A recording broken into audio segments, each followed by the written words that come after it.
Ladies and gentlemen, boys and girls, welcome to We Are Soccer. It's a weekly recap with Brooks Lambier Jr. and myself, Craig Hearn. A lot to get to today. Obviously, USA versus Senegal.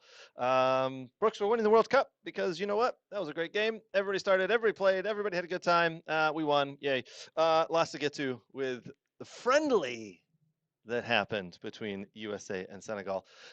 We are now 11 days officially today away from the start of the World Cup. It's incredible. It came up really quick because, well, we've been paying attention to all the domestic leagues and all the happenings there. Oh, and by the way, yesterday the domestic league season finally closed as the Champions League final was held. PSG eventually winning on penalties, beating Arsenal. All right, we're going to get to that. We're going to get to a couple of other things that is going on. We're really going to dig into the U.S. men's national team, though, as the World Cup, as we said, starts pretty dang quick here. Are you ready? All right, do me a favor, put all those nice comments and everything else down below. We'd appreciate it. We're going to read out the good ones. Even if you want to say something mean to us, put it down below. We love it. All right, let's jump in. Let's go.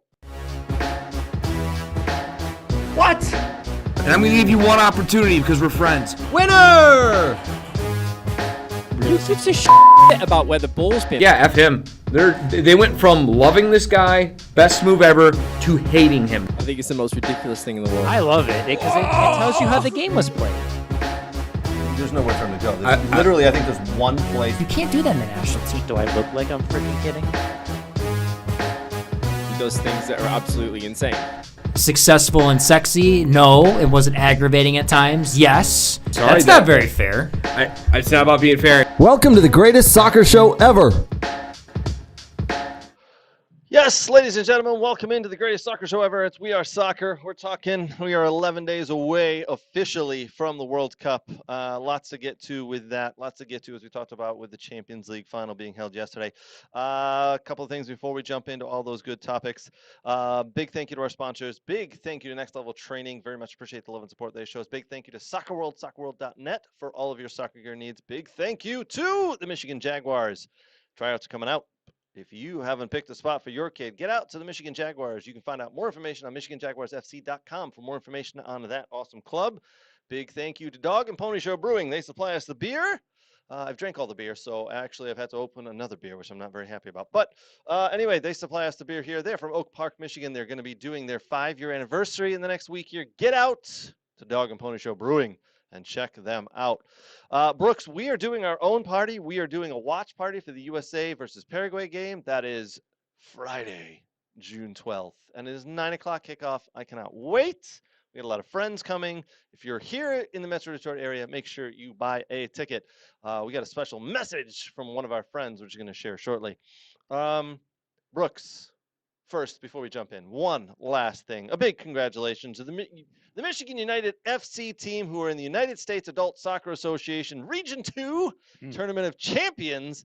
They won it today over the course of this weekend. They won today, by the way, in the finals. 7-0. Congratulations, Mo Hijazi, Ryan Oakstrom, Tracy Center, and the rest of that Michigan United team. Fortunately, I'm on the other side of the room. I can't hit the applause button. Oh, dang, that's It's right. not too far away from the thing. Yeah. You've got really long arms, though. No? No? I don't know. Still too far away? Yeah. Oh, dang. Okay. How many goals did Mo score? He had 5 in, like, the semifinal game. Wow. So, in the final game, I want to say I saw he had 3, but I don't know. Okay. I don't know. They're 7-0 winner, but Mo Hijazi, definitely the MVP of the tournament. Congratulations, Mo. Congratulations, Ryan, Tracy, and the rest of the group. We love that you guys did that. All right. Brooks, did you watch that game today? USA playing down in Charlotte against Senegal. I did. I watched the whole entire match. You did? Yes, I had time to do that. Yes. I'm just kidding. I always try to watch every U.S. men's national team match. So I did something a little different today. I watched the match, but I had it on mute, and then on my computer, I had the watch along with Jimmy Conrad, Charlie Davies, and Marcelo Balboa. And while they were watching, so I was watching them watch the game, but then on my big screen, I had the game, obviously. So I was watching that. So it was actually really cool to hear some of the things they talked about, their experiences playing for the U.S. men's national team. So I'm going to throw a couple of pieces in here and there that I heard them say that I found very interesting. All right. First, why don't we start with, Brooks, why don't we start with the starting lineup? Sure. Listen, I don't know what your thoughts were, but we had Matt Turner starting in goal, Serginho Dest, Tyler Adams, Anthony Robinson, Gio Reyna got to start today. Ricardo Pepi started up top, obviously Pulisic leading the line. Tim Ream named captain in the last couple of days, so he started. Yep. Sebastian Berhalter, a little bit of a surprise there. Freeman, and then McKenzie. Listen, what stood out to you, Brooks? What stood out to you about this starting lineup right off the bat? We're 2 games before friendlies here, but then we play Germany on Saturday. What stood out to you, man? What was it? I'm not reading too much into this lineup because I don't think this is a starting 11 he's going with. I think he's just mixing them up. I think he potentially mixed some stars into that second team mixed in, and there were some other guys that maybe they're second teamers that are mixed in with the starting 11 here. So I liked it. I did. I thought it was a good turnout, honestly, for how they played in the first half. Mm-hmm. I really enjoyed Serginho Dest coming back again, and I think Alex Freeman is a very good fit at that right center back spot. That's why I'm thinking that he really likes him even though he's really an outside back / like right wing back at the club level. So it's going to be intriguing. What happens when you get Chris Richards back? And who rotates out? Is it Mark McKenzie that is the first center back off the bench, and Tim Ream gets moved to the Tim Ream stays up there, and Chris Richards gets moved to the center of the 3, or I don't know. You name a captain. I don't know. I don't think I've ever heard a World Cup team name a captain. He's on the bench. I don't know if I've ever heard that before. Listen, we all thought Tim Ream was brought along to be the bench, to be the locker room leader, right? The guy behind the scenes.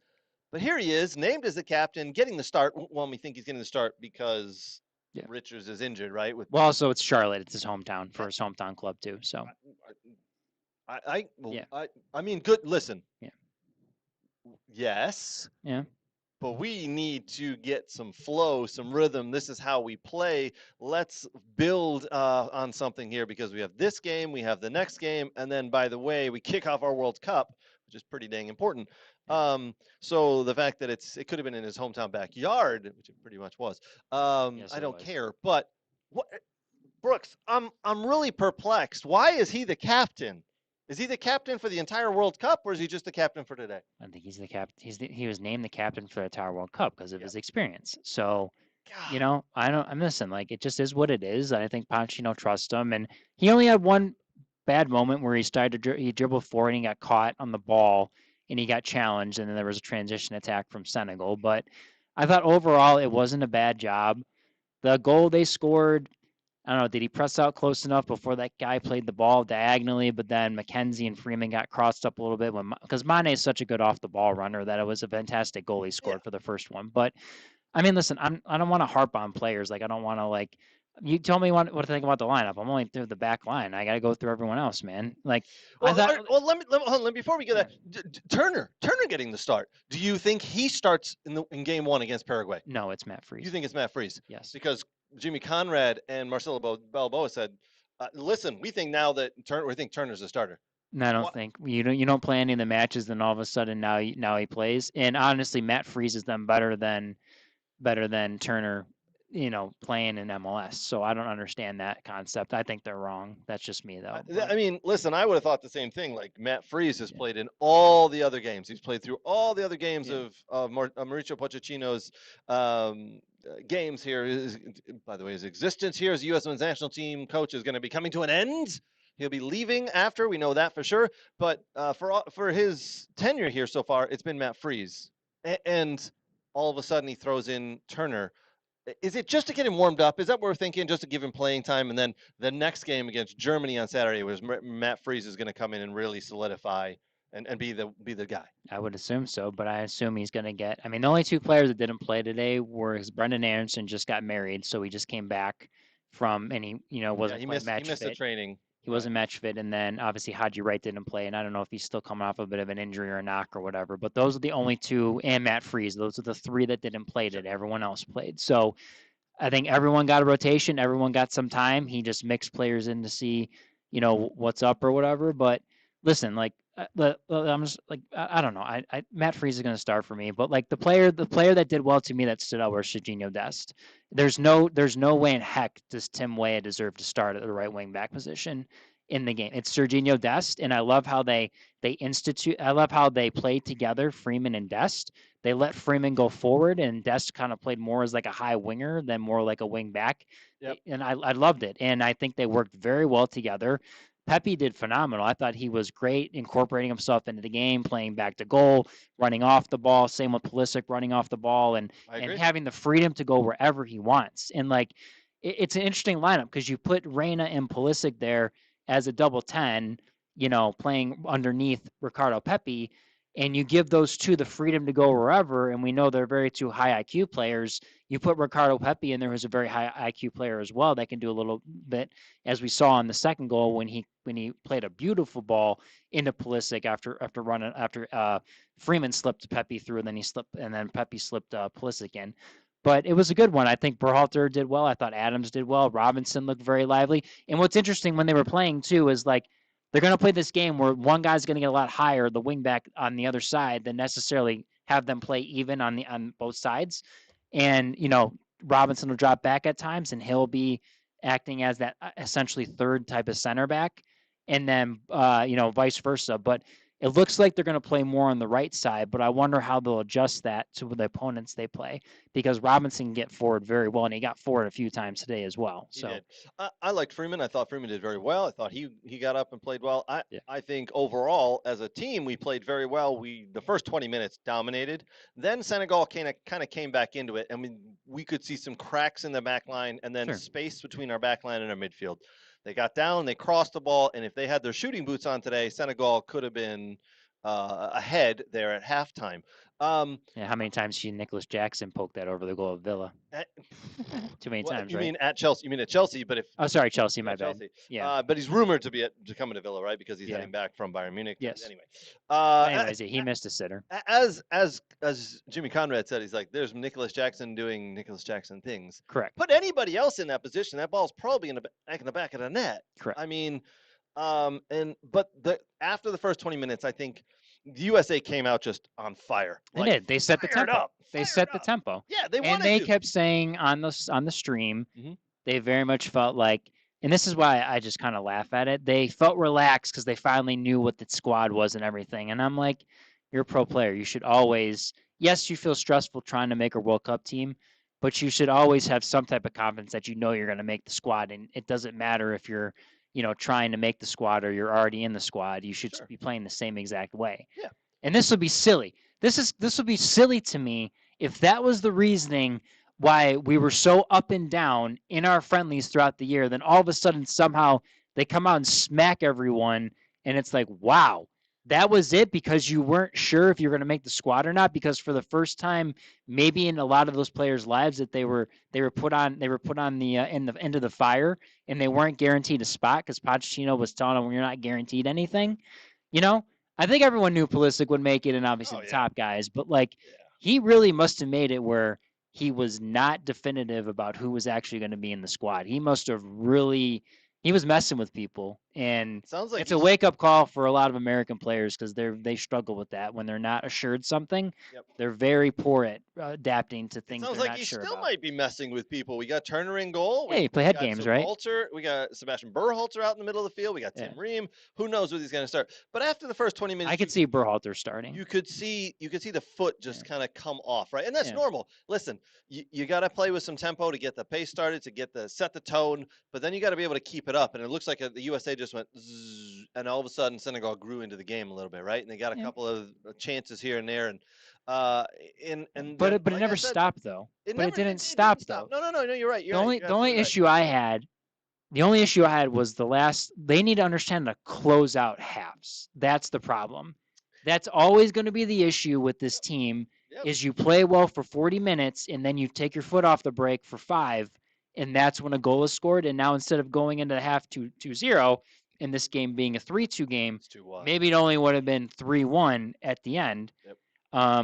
And that's the issue I have, is you have to see out halves and you have to finish it, because in these World Cup matches, group play, knockout play, whatever, that's going to be the difference of you maybe, killing off a team where they feel like they have no confidence to come back and beat you, versus if it goes 2-1 at half instead of 2-0, it's a whole different story.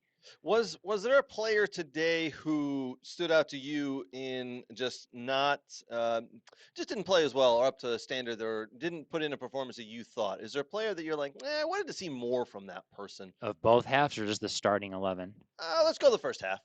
Yeah, so the first half, I thought Berhalter wasn't bad. I thought Adams was probably quiet today, to be honest with you. Yeah, he was. The biggest one for me was Gio Reyna, but like he's kind of silent but deadly. He can turn it on when he wants to. I wanted to see him more involved, but it wasn't bad, but it wasn't great. Right. I'd say he was the weakest one in my opinion of everyone. I thought everyone was pretty steady. Okay. And then obviously Pepe, Pulisic, Dest, Robinson. Now, what about Freeman? What about in the second half? Anybody who stood out and you're like, oh God, not a great performance there. Wanted to see a little bit more. Thought Joe Scally on the right looked a little bit tentative, just a little out of sorts. Yeah. A couple of passes went wayward, and then he tried to dribble a little bit too much to get out of pressure, and it wasn't quite right what he was trying to do. Yeah. I thought Tillman was brilliant. I thought Tillman was really brilliant. Yeah, like his vision to pick out that one pass it was beautiful. There was a couple of plays today that you're just like, okay, wow. Balogun, even in the second half, and Balogun, by the way, it should be the starter. Should be the dead-on nailed starter to start for the first game. I don't know. I think they both made a case. Oh, I agreed. But I just think that Balogun moves in a little bit of a different way. I think he's more athletic than Pepe, but I think they both have a very high IQ, and they both, I don't know, Pepe isn't afraid to go out wide a little more and to combine and that when he slipped Pulisic in, for that goal where he crossed it to Dest. I mean, that was a brilliant come back to the ball quickly, just ball around the corner, gets around that was pretty impressive. I don't know if Balogun is that type of guy that does that. Will come out to the wide channels and do that. He's definitely not that type of guy. But he likes staying between the center backs. All right, Brooks. So, all right, game 1, June 12th versus Paraguay. Who's your starting 9? Who's your starter who plays in that center forward role? Is it Balogun or is it Pepe? Who you going with? That's tough because they both scored a lot of goals for their clubs. And that's the thing with these strikers. All three of them scored goals for their clubs because you could put Haji Wright in there too. And Haji Wright did well. And that's why Coventry City's now promoted in the Premier League, right? Yep. Well, who are you picking today? Who are you picking? Oh, I'm gonna pick. I'm gonna go with the true American, Ricardo Pepi. Ah, interesting. All right, yes. I would pick gun to head today. I'm picking Balogun. I just think he offers just a little bit more, but it depends on what kind of style you want to play, right? Like if you, like you said, if you want to get your center forward to hold the ball up, then you got a Pepe. If you want someone to go over the top, then it's Balogun. If you want someone to go wide, hold the ball, give it across, it's probably Pepe as well there. So it depends what style of game you want to play against a very good Paraguay team that we're going to see in less than 2 weeks here. Yeah. I that midfield too, by the way, if they started, I wouldn't be upset. Sometimes I think Weston McKennie will bring more fire coming off the bench than necessarily being a starter.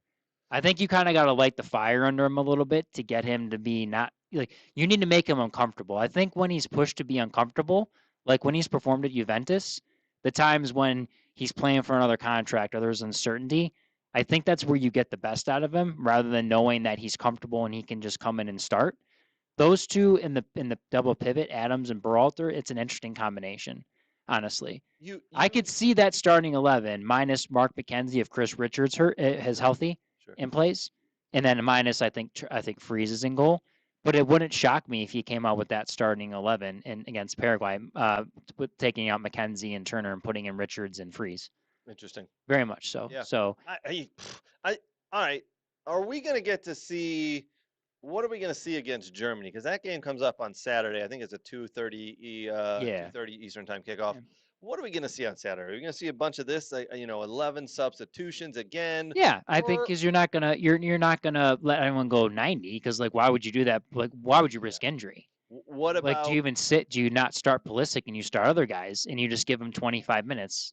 Late in the game. Took the words out of my mouth. Yeah. What's the point of seeing Pulisic? What's the point of seeing? What's the point of even seeing Serginho Dest? Correct. Right. We know exactly what they can do. Look what they did today. Right. They each had a goal and assist for Pulisic. Serginho Dest with a great goal, busting up through the middle, get on the end there. Do we need to see Tyler Adams? I know he's been injured, but he's getting back into it. Do we need to see him? He needs to. It might be McKennie and Berhalter, but Berhalter, don't forget, went almost 70-some minutes today. Right.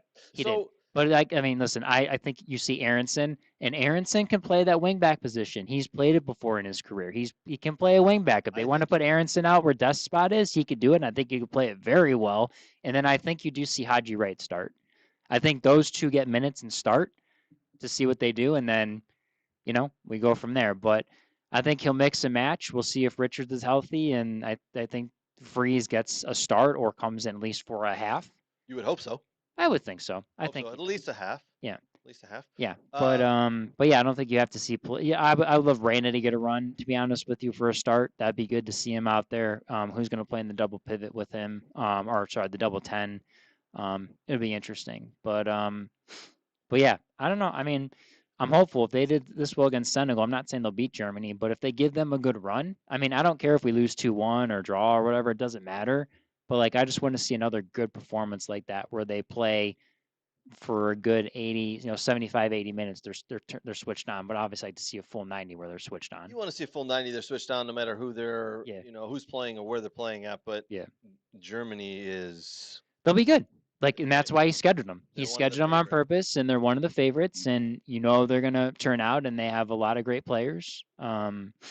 A lot of players that obviously play for Bayern Munich and good Bundesliga sides, and many other big clubs in the world. So, they're not afraid, and They won't be afraid, and they'll want to win. Yeah. And they'll want even their B and C team players. They're going to want to come out and show that they deserve minutes in the World Cup. sure, off the bench for a big moment, right? Yeah, big moment. Or they may start in some games if they know Germany's won the group after whatever how many matches they played. So it could be possible. But I think I'm curious what he does with Weston McKennie if Weston McKennie starts, and I'm just curious who he pairs. Like there is uncertainty. I don't think he's shown his starting 11. I think he's shown a lot of it, but minus 2 or 3 players that could switch.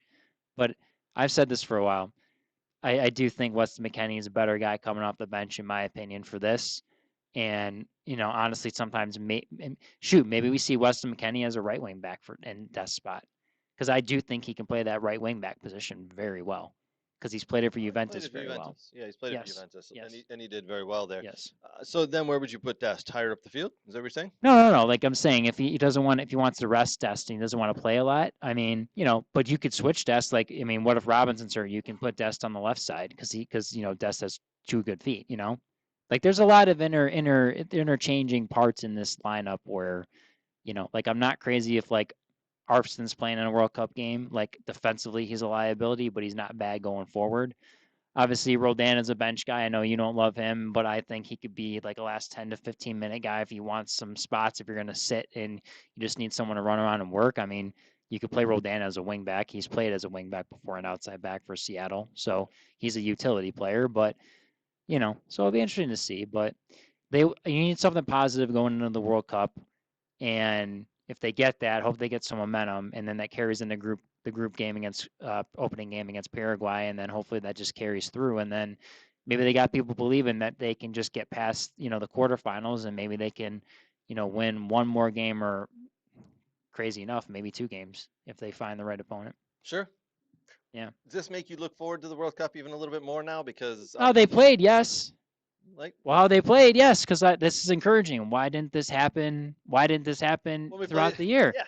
When we played teams we should have beaten, or like, why do we get smacked by? Well, there are some windows where obviously we didn't get players. Okay, like Switzerland game, obviously with Nashville, like they didn't release all the players for every international window, but it makes me hopeful. It makes me hopeful, but what's the saying goes? It's the hope that kills you, right?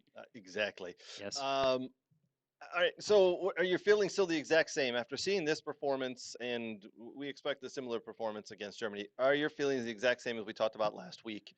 Whereas it's quarterfinals. This team needs to make the quarterfinals From what they showed to me today, and how many shots on target they got and dangerous chances, but there's still moments to me in games where it's like, I think like when they whip up, when they whip a ball in the box and no one's running, like when a diagonal ball goes into the box and no one's running onto it, and there's like 2 guys deep inside the 6, and then everyone's up on the top of the 18. That's what scares me with this group, like their instincts sometimes. For how good of a players they are sometimes, instinctually they don't read the game very well sometimes, in wanting to scrap in the box and get after it. That's what scares me. Yep. because those are the goals. They're going to be the difference maker against the big teams where you can win 1-0 or 2-1. I'm not I think we can scrap and we can get a goal off a set piece or a goal off a corner. Like we've always been good at that as a U.S. men's national team program. But it's just those moments where, they don't switch off or they're on it offensively all the time. Especially Christian Pulisic has to be frustrated at times when he beats players or when Dest whips in a ball and he whips in a great ball and for his club team, someone would be on the end of that, but a guy doesn't get on the end of that. And it's shocking sometimes because you have a Pepe or a Balogun or a Haji Wright that scored so many goals for their club team that they don't find the net or midfielders that don't find the net, in the national team. It's crazy, but Well, there's going to be games a lot tougher than today's game. That's it. And we're going to see that against Germany, right? Germany, the top 5 team in the world, one of the top favorites, one of the favorites to go on and win this World Cup. Yeah. I don't think we're going to see quite as many chances as we saw today. Correct. Which would be unfortunate. We're going to have to play a game where USA sits back. Yeah, we have to counter, and I'm okay for a counter-attacking team. That's fine because I like our young speed we have. If Tim Ream's the oldest guy, we're not asking him to get forward. You know what I'm saying? That's okay. You know what I mean? I like Robinson and Dest breaking out, and I like Pulisic running, and Balogun and Pepe can. I like those odds, to be honest with you, especially if Berhalter and Adams can start the counter quickly. I see another USA versus Belgium type game. Yeah, I could see that. They play very similar styles, but yes. We'll see what happens. That's why they play the game. But again, Germany could come out and say, listen, we don't care about the result. This is a friendly. We are preparing for the World Cup. We're going to try a couple of different things. We're going to play those C team players, those guys who are going to get no minutes, but they'll get minutes absolutely at the end of the game if we need it or something happens with injuries. Yeah. So who knows what they're going to go with. Again, that game's being played at Soldier Field, Chicago on Saturday, the 6th, 2:30 kickoff, I believe. Brooks, I know you and I will both have eyes on that game because massively important and going to be very interesting to see who starts that game. Yeah. The couple of positions I'm, eyes on is who starts in goal, who starts as a center back, and who starts up top. I'm almost wondering if Chris Brady gets a start because it's his hometown. It's his home stadium, and then Freeze gets the game, or vice versa. Freeze gets the start, then Brady comes in. Such a big game, though. I mean, it's got to throw sentimental stuff out the window, man. I do think it's a flip flop between 2 and 3 with Brady and Turner, in my opinion. Okay. Yeah. Did Brady make an error on today's goal for sure? Yep. Did Turner? There were some shaky moments with him. Yes. Yep. The funny thing is, Marcel Bobo, Charlie Davis, and Jimmy Conrad said they don't see a difference between Matt Freeze's feet and Matt Turner's feet. And I completely disagree. I think Freeze has way better feet. Yes. Turner's a better shot stopper. Yeah. So depending on he gives it rebounds though. He does, but he's great shot stopper, better than Freeze. But Freeze has way better feet and control the ball and can float the ball nicely. Yeah. I'll say Brady and Turner are probably closer. Yes, and Brady had a nice little one where he came into the game in the first minute of the second half there, and he floats the ball over and forward into. He's gotten much better. He's got much better distribution. Yeah. And it's going to come down to how we want to play. So if we're going to have a game where we're sitting in and we're going to get pelted with shots, maybe it's Turner who starts. Or if we get a game where it's a little bit more wide open, we have control, we can pass the ball around, we need possession, then it's Matt Freeze. I don't know, but interesting to see if Pochettino thinks that way. Brooks, my last question about this is, we've heard the news this week. Pochettino has now pretty much committed. It's not official, but we believe it's signed. He's going to be heading off to AC Milan right after the World Cup ends. Yes. Bad timing? I mean, but we kind of knew it was there. We'd all heard the rumors, but bad timing. Does this throw off anything within the camp, in your opinion? My thing with the one person that's probably thinking about it is, what do I do if I'm Christian Pulisic? If this is my manager, now what am I? Is he going to keep me? Do I go? I think Pochettino has his own ideas because Milan want to win.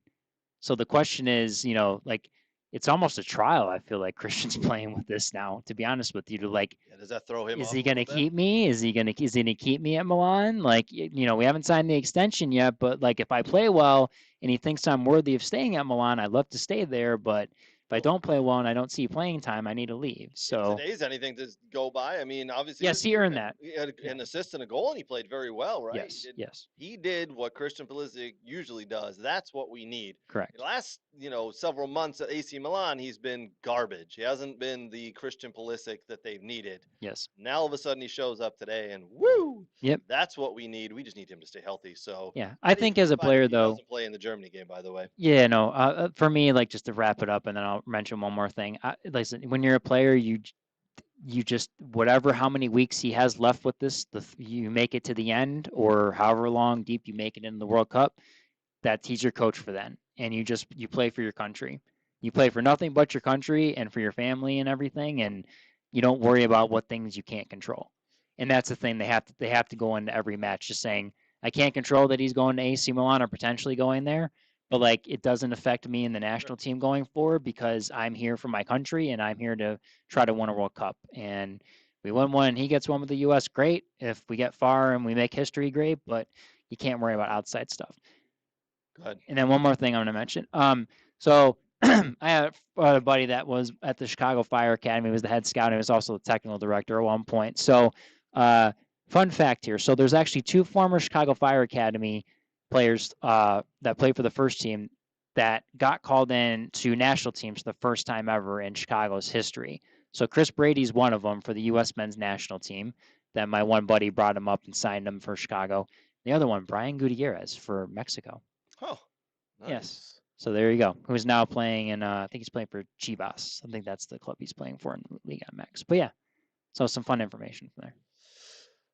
I like that. All right, so all the rosters have now been released for the World Cup. We see who's going where. We see the players that are going to be participating. Brooks, I did hear a funny piece of information today. There's a guy in Germany, a German professor, who has actually predicted the last 3 winners. Really? Of the last 3 World Cups. Oh, he didn't have an octopus or whatever picking it? Okay, No, that guy? He started out trying to do this to prove that it couldn't be done. Oh, okay. He's like, you can't pick the winner, and he went through some scientific method, and he picked the team, and then they won it. Mm. And then he's like, that was just a fluke, so he did it for the next World Cup, and he ended up picking the winner. Oh. And he's done it 3 World Cups in a row. Who's he picking this time? Do you want to take a guess at who he has picked for this World Cup? England. No. Really? Yeah. Is it a big country? No. Not like have they won before? No. Okay, first time winner, huh? Yeah, this is one. I predicted them as a dark horse last World Cup, and I was going to say this year, this one maybe, but probably not. Holland. Oh, interesting. Holland. This might be the World Cup where he fails, or his method just goes to shambles. Saying unless Erling Haaland goes on a run with Norway, I mean that could make it interesting That could too. make it interesting, but no, Holland is who he's picked. He's picked The Dutch. The Dutch. Yeah. So we'll see. I don't know. Who are you picking? You're gonna pick USA, aren't you? To win it all? Yeah. Who are you picking to win it No, all? the USA is not winning it all. I love them. I love them too. But like, I mean, listen, if they got to the Elite 8 or Final 4, I'd take that. You know. Absolutely. I'm sorry, dude. I don't want England to win. Like not on throw my 250th, shoe not at the you, man. 250th anniversary, and then and then like it would just be the worst in the world for 250th anniversry of our independence, and then England won on our home soil the World Cup, and Like Alexis Lala said, take it back "Are home. you kidding me? It'd be horrible. But they're one of the favorites, right? The They are. top 5. They All right, are. so you got obviously. I think France. Germany has a possibility. Germany have a possibility. France Yeah. is one of the favorites. Spain's one of the favorites. I don't want- Portugal's one of the favorites. I don't think. I don't want neither of those teams to win. The Spanish are annoying anyways, just because we play beautiful football and we know everything. Just snobbish those people are. Oh, that we're gonna Just cut a bunch of this up, and we're gonna snobs. put it out there, and you're gonna get the hate mail. Oh, probably. Hotmail.com. But they think they know everything. They definitely do. I don't want Portugal to win. That's for sure. Like I can't. Yeah. Who do you think's gonna win? I think Germany has a possibility. You think for Germany's sure. gonna win it? Yeah, I think Nagelsmann can figure out something there. I think Portugal's gonna win it. I think Portugal will find a way to get it done. I They don't could. think it'll be Ronaldo who's riding into the sunset with the cup. I think he's gonna play a little small part off the bench. I think Argentina can win it too. Like I just don't think they'll have it. anything can happen with them. Like they're in it. Like they have so many interesting play, and also Some older players now. no, they do. But like the one thing I'm going to factor into this too is the weather. So like how hot it's going to be. Sure. I think it's an advantage for a lot of the South American teams, to be honest Sure. with you, because they play in the heat and humidity anyways.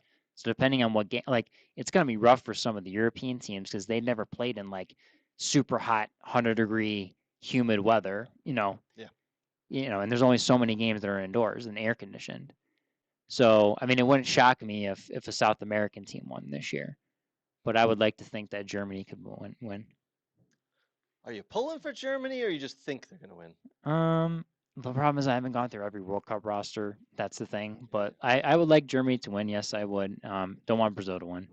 Don't want Brazil to win. Don't want Germany to win. Definitely want England to win. Of course you do. Of course. I don't think they will because, well, it's England. The roster that they had, they put out this past week, very interesting. So England have left off Cole Palmer, left off Phil Foden, left off Harry Maguire, left off Jared Bowen. Jared Bowen, I'm a little upset about. I'd like to see him make it over Nani Madueke. I would have liked to have seen Harry Maguire. You guys know I'm not a Manchester United fan, but I would have loved to have seen Harry Maguire in this roster, because down a goal at the quarterfinals or the semifinals, down a goal in the last 5 minutes, you can put him up top and he'll win everything in the air. Up a goal in the quarterfinals or semifinals, you put him as an extra center back or sitting in front of the two center backs, and he'll win everything in the air. He's just a warrior. Yes. Why not just take him? Why not take him for a locker room? Why not do what I think America have done with Tim Ream, take him as the locker room guy, right? A captain who's been there and done it. Why not? I do like your midfield, though. Listen, the midfields are good. Yes. Jude Bellingham, Morgan Rogers is going to be running the show there, I think. Yeah, and you have Kobe Mainu. yeah. I think those are three really good players. But what's his name? The Arsenal guys in the midfield. Saka. No, not Saka. The dude they got from West Ham. What the heck? Oh, is his Declan name? Rice. Yes. The machine of Declan Rice. When you put in like Jude Bellingham in there, and then like Morgan Rogers, like there's so much young talent that's so creative. Yep. The question is, can Harry Kane continue his form? That's going to be the question. And then, can you not mess up in the back with center backs or soft goals? Right. It's going to come down. But Pickford's really good. I mean, Jordan Pickford had a hell of a year, by the way. Yeah. I thought he had, by the save of the season in the EPL. Yes. I think that was against Newcastle. What a great save. He is playing some of the best soccer he's played in a long time. That's great to see. Yeah. Still a little bit shaky with his feet. The center backs are going to have a big part to play. Does Rashford play? I think he will. Because he was okay at Barcelona this year, wasn't he? Yeah, he'll play out wide left. I think he'll play a lot. And cut inside. He'll play out wide left. Saka will play out wide right. Mhm. Harry Kane up top in the middle. Then you got Morgan Rogers who can sit a little bit deeper. You got Declan Rice and Jude Bellingham who can sit a little bit deeper in the middle and win balls there. Mhm. I think this is going to be England's. It wouldn't shock really me if good they get to chance the Final Four or even to the final. Like I won't deny that. Just with the talent they have. They should though. They should with the talent Yes. they have. They need to get to the final game. Yes. But then anything can happen, right? As we saw with the Champions League final, anything can happen, right? Correct. So Correct. we're going to talk about that in a minute. All right, one last little bit for the World Cup. Listen, if you're located here in Metro Detroit, do us a huge favor. Come out and do a watch party with us. We're doing that in South Lyon. Here to explain a little bit more about that is our good friend, Alexi Lawless. Greetings, Alexi Lawless here, and shout out to all the wonderful people in the great state of Michigan. This is what I know about Michigan. Michigan loves a party. You know who else loves a party? The folks over there at We Are Soccer. And they got the party of all parties. A watch party for USA Paraguay as this World Cup kicks off this summer. You got to be there. South Lyon Theater. They're going to have games. They're going to have prizes. They're going to have giveaways. It is the place to be. And you need to be there for Michigan, for soccer, for America. Thank you to our good friend Alexi Lawless who made that video for us. Listen, he's passionate about it, and so are we. So get out and watch the game with us. June 12th, South Lyon Theater. Yeah. Just costs $10 to get in. So why are we charging money? Well, there's a rental fee. And by the way, if we do make any money from this, we're going to donate it to charity. We're not bringing any of this money home. Yes. We're going to give it back. We have beer tickets too. Oh, we do have And there'll beer be food tickets. trucks. We have food trucks. We have We beer have tickets. prize giveaways. Like I've got some giveaways. Some of our authors send us books, so I've got some books giveaways, and Yeah. we're going Soccer World and whatnot to giveaways. We'll do a lot of stuff. Yeah. We got a lot of stuff happening. So Yeah. come out and join us. Tickets, go to any of our socials. You'll see the event that we've posted, the We Are Soccer USA watch party. Yeah. If you go to all of our recent newsletters, you can see it in there, though, Oh, on yeah, yeah. Substack. Make sure you sign up for Substack as well. All right, we're going to be talking about a couple of things. The Champions League final that happened yesterday. We're going to talk about TST. I know Brooks is fired up about TST, the 7v7 tournament. I've been watching a little bit of that too. Hopefully you guys have as well. And then we got a couple of other little things as well. We're going to include in there some Detroit soccer minutes, some keep you up to date what's happening here. And then we'll be right back right after this.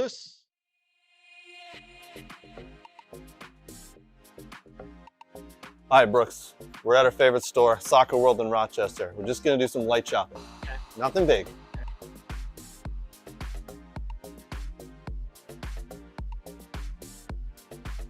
Ooh, pretty colors. Oh, and one of these too? Ooh, Germany. Nate would like this. Hey, Brooks, look at all these. Look what I got.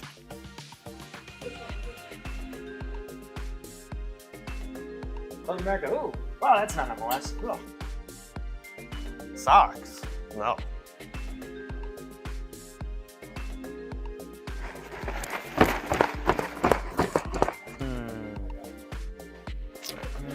Ooh, a ball pump. Next in line. Sir, you're next. Right. That's a mannequin. You know that. Huh? It's a mannequin. Oh. Sorry, sir.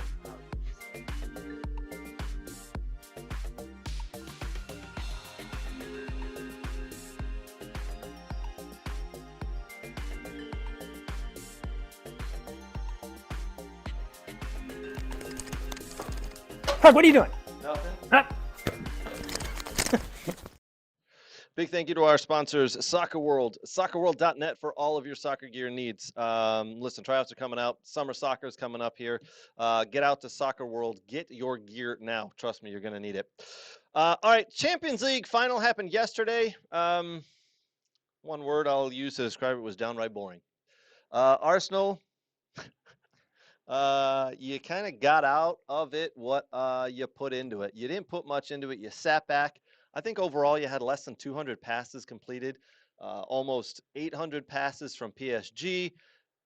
The only way Arsenal was going to win this game, Brooks, is if they, the technical soccer term I'll use is if they mucky it up. Mm-hmm. They were looking to slow the game down, cause fouls, cause free kicks, cause corner kicks. They were looking to really just throw PSG off the pace, sit back, sit in, take away the space. And that's what they did in this game. And PSG found it pretty hard to break them down. David Raya played well. I thought the back line of Arsenal did well. They all did their job. But in the end, he was tied 1-1. Now, you could have said there was a penalty. It wasn't a penalty. There was a handball. There wasn't a handball. This is the way the game went.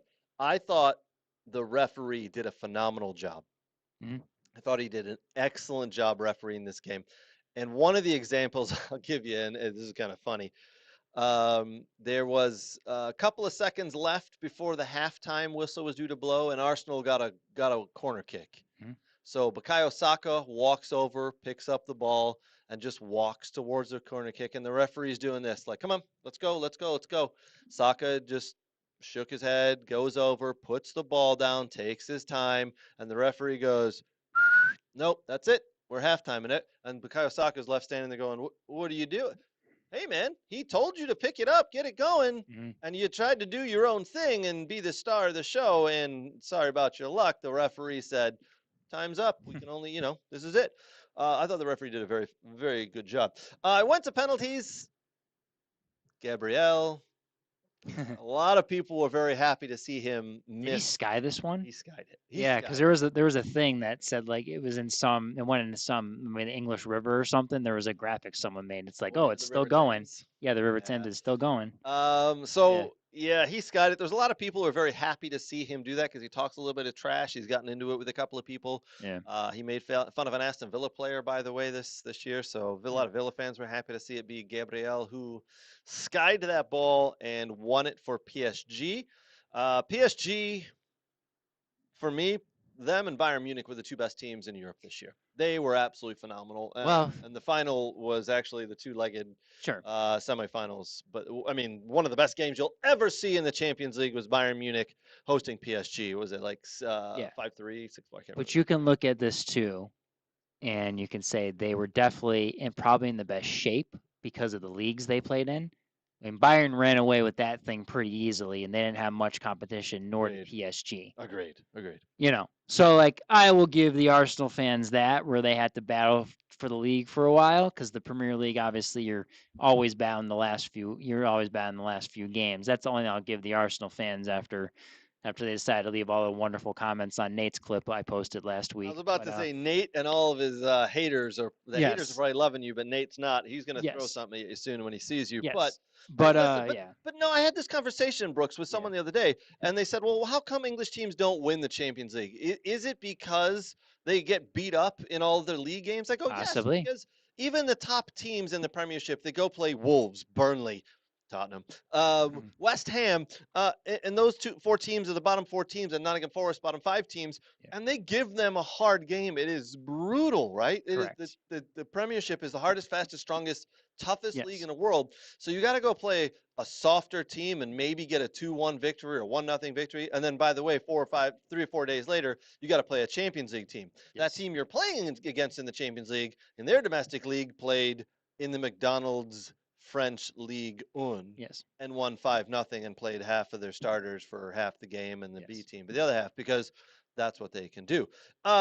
Listen, it is true that they beat up on each other in England, and that's why it is tough to go and win the Champions League like that. But Arsenal had one hell of a year. They celebrated today, going through a parade in London. Yeah. What did you say? It was 1.5 million? I saw anywhere from 1.5 to 2 million or whatever. It was a lot. By the way, BX Gunner says Arteta shit the bed, sadly. Okay, because he does feel that Arteta needs to go. I think. Still, even after winning the Premiership. Well, I don't know. He might have changed his mind, but like, but I'm happy for him. They won the league. Like I'm happy for that. But like, Premiership. It was just a little much where they were going after us on like PSG. Like PSG can anyone can win anything in Champions League. PSG though, for me, they are just so good. Yeah. And if you were to go toe to toe with them, BX Gunner, I'm asking you specifically, and any Arsenal fans out there, if you were to go open the game up and go at them and try to play football with them and against them, what did you think was going to happen? Did you think it was going to end up like, hey, this is a good thing? I'm pretty sure now, hindsight 2020, we'll play Monday morning quarterback, right?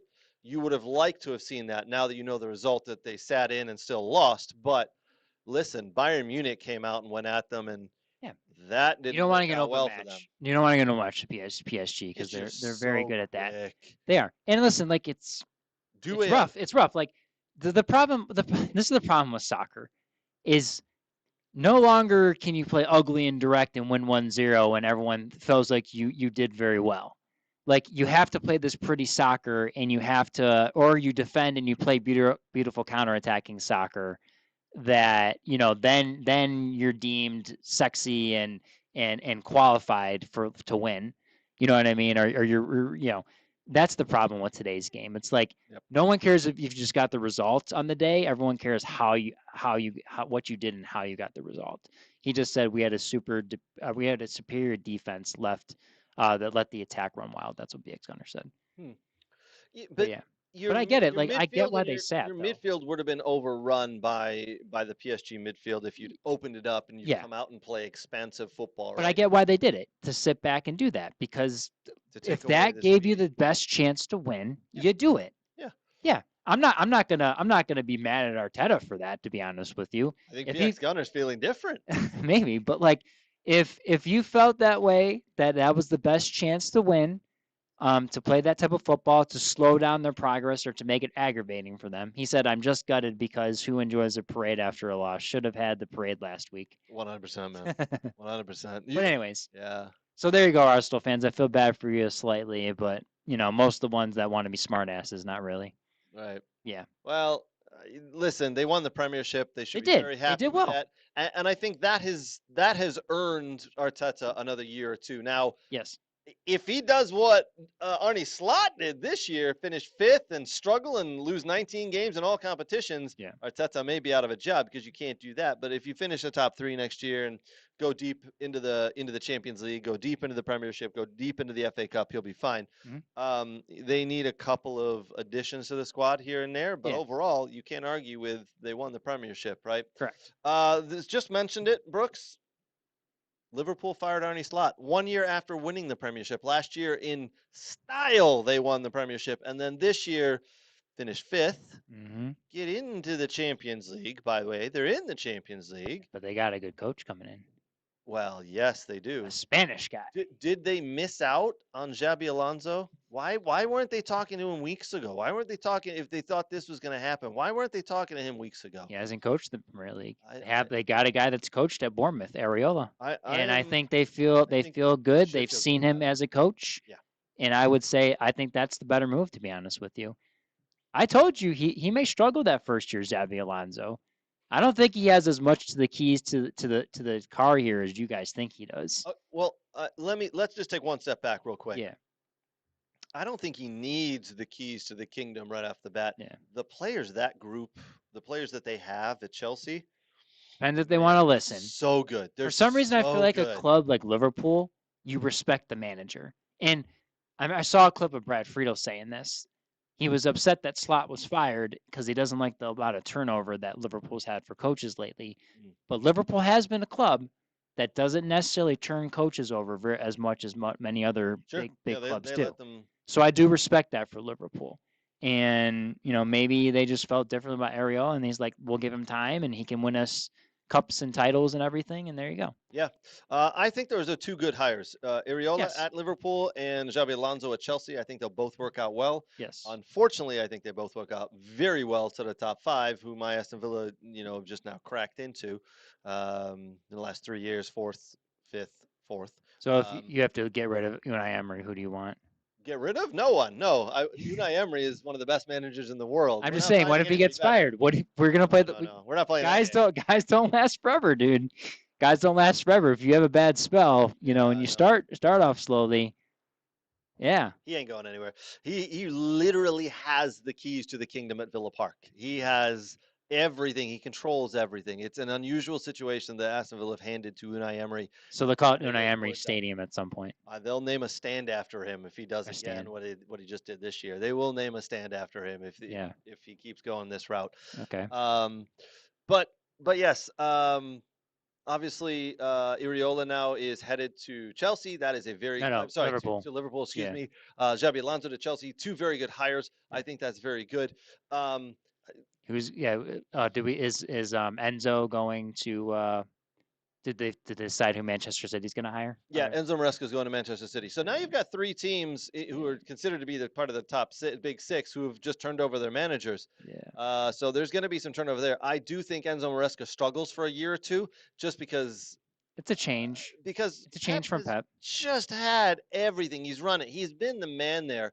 And now Maresca is going to come in and change things around a little bit. He's just going to struggle a year for a year or two, but I think he'll get back on track. But you saw what he could have accomplished if he wasn't fired at Chelsea. I mean, he was 4th at Chelsea when they fired him. Correct. So there was just behind the scenes there was issues, right? Yes. So it is what it is. All right, Brooks. I do want to kind of talk about the TST 7v7 tournament for a couple of minutes. Sure.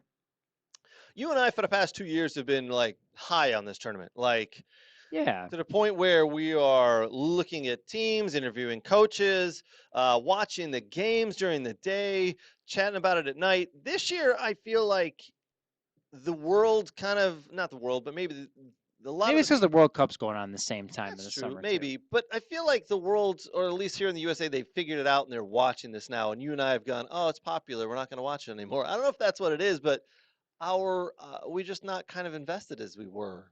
last year before? Well, it was rough because, like, Kevin Robeson's not coaching Hoosier Army, and but still, like, Todd Yeagley and those guys are still involved, but, like, the team's changed a little bit, and they changed what they wanted to do. They went younger, and, not all, now the old vets were, older Hoosier Army alumni were playing and whatnot. I will say this: Freedom United, the Air Force guys got pretty far, and I looked at their roster. They pretty much had young Yeah. kids playing.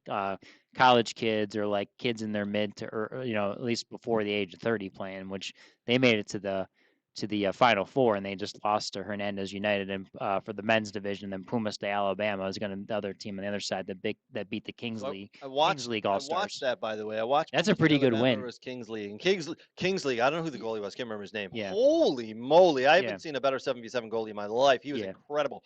But Brooks, I'm finding. anyways, yeah. I'm finding. You're right though. A lot of those teams, maybe those teams that we kind of interviewed and watched and talked about, They changed a bit. They've changed and they're not quite the same. But what I hate about it, what I dislike about it is, like, I wish they did something where there was, like, more of the teams made it more available to media everywhere. Like, it's such a struggle. You got to reach out to these people, like, and you hope you can get them, or, like, and, like, I don't want to play that game. Like, I would like to, I mean, we were so busy the last couple of weeks with a bunch of other things that I wanted to get Hoosier Army on. It's just they had changed and done the different stuff. I tried to reach out to the Stanford guys, the Cardinal Legacy, and I think they swapped, and Ty Thompson's not doing it. And it just depends whoever takes it over and wants to do it from year to year. But I wish there was a way that TST made it more easily available to interview some of these clubs. I think that's very interesting where some of these clubs come from. Pumas de Alabama, like, that's an interesting one from Alabama. All these Hispanic guys are, and then you also have you have like the indoor soccer players that form teams, and the teams from Canada, like the futsal player. There's just a bunch of different teams from across the world and across the United States that form that in these little pockets, and you're like, who are these people? As I've watched a lot of the games, and the teams that have made it the furthest, and some of the games, the semifinal games today, the guys are dead on their legs. They're dead out there. Well, especially if they're old too. Like, you need a good mixture of players, old and young. Most of these teams that make it are older players. And when I say old, they're in their mid to late 30s. There's a couple of by the way, there's a couple of players in their 40s, but do you know why? Because it's 7v7 and it's using your brain. Yeah. It's not attacking every single second. It's using your brain, holding it, knowing when to possess, when to go forward, how to go forward. Mm-hmm. These teams that are winning this, mixed, even some of the women are a little different. They're younger. They have college girls playing for a lot of them. Yeah.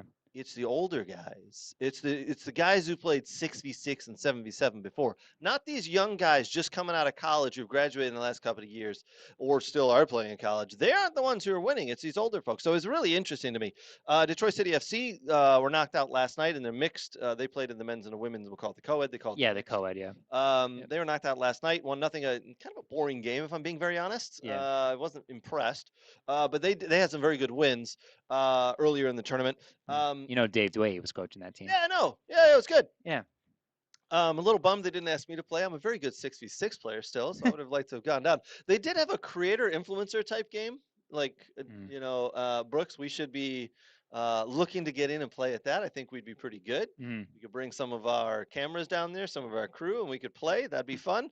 But overall, this year, the excitement just hasn't been there like it's been there for the past 2 years for us. I don't know. Now we're hearing about other people who want to go, and why do they want to go? Well, they want to make it commercialized. They just want to get their club known. It's not about the soccer, I feel, which is why I want to go. I'm there for the soccer. And I don't think McAfee was there this year. I don't think TJ Watt was there this year. No.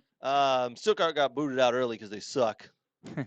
I don't know if Dortmund put a team in there, but Club America did for the men at least. Yeah. But I don't know. Maybe we'll get back on the bandwagon next year. We'll see, Brooks. I just think what they need to do. It's great. I think what will be awesome. What they did is they did like regional competitions where like somehow like people maybe didn't have the money to do it, but they wanted to like you played in like let's say there were like 6 regions and there were 6 spots open where like you could play in, and maybe the fee wasn't the $50,000 or whatever. Maybe it was something else or whatever. Like, I love to see kind of that happen, to be honest with you. Yeah. And I thought that maybe that would be the direction it would go to with U.S. Soccer, really wanting, taking it over and doing stuff as well. So, but I don't know. Yeah, you're right. It's more commercialized. It's, how can people know my brand and everything? And the reality is, you can do this and pay the hundreds of $1,000s you want to, because I mean every team is pretty much paying players. I mean, besides maybe the college teams where they have the current college players they can't pay, but like, people are getting paid to do this and taking time off and everything. And I don't know, it's just if you don't make it far enough in the tournament, people don't really know who you are. Like, you have a name, yes, but if you don't make it into like the 16 or 8, it's like, or at least advance to the knockout, it's like, okay, What was like, the point? Yeah. yeah. What was the point? Yeah. And we know a couple of clubs. It's like the experience we go for, and it's like, yeah, that's one thing, I get it, but like, and it's cool because it's like Cary, North Carolina. It's a great soccer complex. Yep. It's where they've hosted a lot of the men's and college, championship matches, and great weather, and then how they divvy up the fields and everything. But like, it's like you go to win this thing. Like, You go to win. you just waste $200 grand. $1 million. You go to waste $200 grand just for the experience. Like, you don't do that. You put the best team together that you think you can put together, and then boom. Yeah. Yeah. Well, I think it just became a little too commercialized, and that's why you and I took our eyes off of it. But maybe Yeah. at some point we'll get back on board. Yeah. Detroit City FC, give me a call. I'll go next year when you guys play in the mixed again. But I don't like the way they did the mixed. By the way, they Well, did like the co-ed. women would play in the first half, right? Then the men would play the second, right? Yeah, women played a 9-minute quarter. Then they'd swap out, and the men would come in and play a 9-minute quarter. It's like, Do why you don't think they should be like indoor, where you play like Yes. 3 men and 2 girls? Yes. Yeah, just like how we play at Nova East. So yes, exactly. Yeah. I think it should be, and I don't understand why they don't do that. And then if you want to put a girl in goalie, it means there's an extra guy Yes. on the field, right? So Yes. there's advantages to be had. But Yeah. very disappointed to see the way they did it. It wasn't, Mhm. in my opinion, the best. But anyway, I'm sure they'll change that. yeah, I'm sure they'll figure some out. There are a couple of rule changes. One thing I still love about it is the target time goal. Well, I still love that. the I one think that's thing- a phenomenal thing. The one thing, and I didn't watch it enough, but the one thing I did enjoy is like when you're in target score time, or whatever, you can't play backwards. You have to go forwards. Remember how I talked about last year, how it got Yeah. annoying where like you'd keep the ball and then you'd possess it and the team would never get it back when you go into target score time. They finally implemented a rule that you have to go forward. You can't play back behind in your back half. Yeah, once you're into the other team's half, you Yeah. have to Yeah. you have to stay in And that I think half. that was great because it didn't make games go on for much longer than they had to. That was they're always kind of adjusting the rules, which is interesting. Yeah. So yeah. All right. Anyway, I think that ends tomorrow. I think the finals are tomorrow. Yeah, for those, Monday so, night, yeah. Yep. Yeah. All right. Moving on real quick. Detroit soccer here in the great state of Michigan. We got a couple of great teams and clubs that we like to follow along with. We all know Detroit City FC. Their next game is against Lexington SC. They play June 6th at home. It's at Keyworth, a 7 p.m. kickoff there. A lot of games, a lot of stuff happening on June 6th, by the way, because USMNT national team kickoff at 2:30 in the afternoon that day. Flint City Bucks play against Midwest United up there at Atwood Stadium. That is a 7 p.m. kickoff as well. And then we've got OCFC, Oakland County Football Club against Lansing City. Yeah. I believe that is a home game as well. Yeah, they just and that's a 7 p.m. kickoff. they just won today, 4-1. So They're on a little bit of a roll, huh? Bucks and Flint are undefeated so far. So they're 1, and I believe OCFC's 1. Bucks are 2 on the table in this division. Yeah, some strong teams, man. Michigan soccer showing out again, doing really well. Yep. So yeah, Brooks, I think that's going to wrap us up for the night. I got one other thing I just want to let everybody know about our sponsors. Again, thank you to Next Level Training. Thank you again to the Michigan Jaguars. Thank you again to Soccer World. Thank you again to Dog and Pony Show Brewing. Very much appreciate and love and support they show us. Also, as you'll see scrolling down at the bottom, there's a North American Soccer Expo June 30th through August 1st in Novi, Michigan. Get out to that. If you're a coach, a director, anybody who's part of a soccer club, get out to that.